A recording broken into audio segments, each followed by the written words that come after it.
lielie indeksi turpina kāpt augstāk. Man šķiet, ka nekas vairs nespēja tos sabaidīt Trumpa paziņojumiem. Nu, varbūt minimāli kādreiz kaut kas norēģē. Tā principā nē. Vai jēga vispār ticēt, ko Trumps saka un klausīties. Nu, ja viņš aicina Goldman Sachs nomainīt savu ekonomistu. Nē, nu saprotams, jā, cilvēcīgi, protams.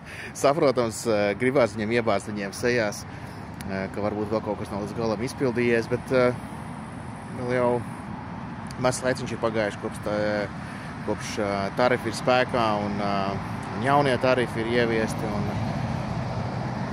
nu tā, jā, tirgi turpina iet uz augšu, novērtējumi pieaug.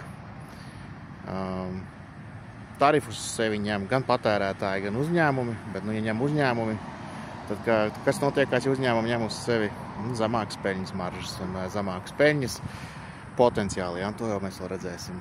Bet, nu, es domāju, šos līmeņus, šos vērtējumus būs grūti pamatot, nu, vismaz īsā termiņā. Vai tas automātiski nozīmē, ka jābūt tur lielam crasham un korekcijai? Nezinu, bet, nu, bieži vien septembrī sakrīt, ka viss kaut kas notiekās. Un tā kā pabeigsim vasaru un tad jau gaidīsim.